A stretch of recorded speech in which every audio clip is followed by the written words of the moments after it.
శ్రీమతే రామానుజాయ నమః. ఈరోజు మంచి మాట ఏంటో చూద్దాం. రామనామ మహిమ. రామాలయంలో ఉన్న పూజారికి ప్రతి ఉదయం ఓ గొల్లత భక్తి శ్రద్ధలతో పాలు తెచ్చి ఇస్తూ ఉండేది.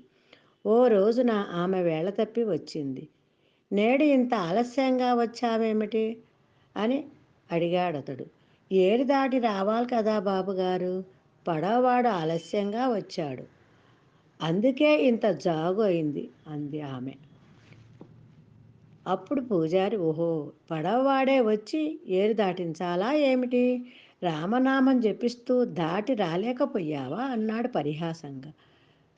మరునాటి నుంచి ఆమె చాలా ముందుగానే వచ్చి పాలు ఇచ్చి వెళ్ళసాగింది. పర్వాలేదే, ఇప్పుడు తొందరగానే వచ్చేస్తున్నావే అంటూ మెచ్చుకున్నాడు పూజారి.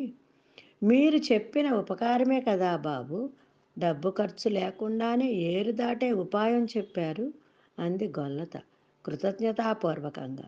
ఉపాయమా, నేను చెప్పానా అన్నాడు పూజారి ఆశ్చర్యంగా. రామనామ మహిమ గురించి మీరే కదా చెప్పారు నాకు. రామా రామా అనుకుంటూ ఏటి మీద నడిచి వచ్చేస్తున్నాను అంది ఆమె. ఇలా అంటున్నది ఏమిటి అనుకున్నాడతను. ఏది చూద్దాం పద అన్నాడు. ఇద్దరూ ఏటి వద్దకు చేరారు.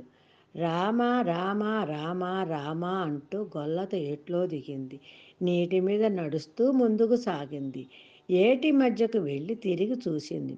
పూజారి పంచె పైకెత్తి పట్టుకొని రామ రామ రామ అంటూ మోకాటి లోతు నీళ్లలో తూలుతూ నడుస్తున్నాడు.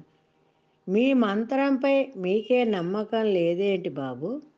పంచె తడిసిపోతుందని పైకి మడిచి పట్టుకొని నీళ్లలో దిగి నడుస్తున్నారేమిటి అంటూ పకపక నవ్వసాగింది గొల్లత. పూజారి సిగ్గుపడ్డాడు. వెనక్కు తిరిగి ఒడ్డెక్కాడు.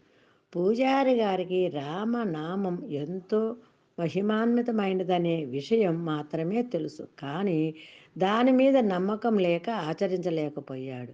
కానీ గొల్లవనిత చెప్పిన వారిని చెప్పిన విషయాన్ని నమ్మి ఆచరించి సాధించింది. మన అందరం కూడా మంచి మాటలు విందాం, నమ్మి ఆచరించి తరిద్దాం. జై శ్రీమన్నారాయణ.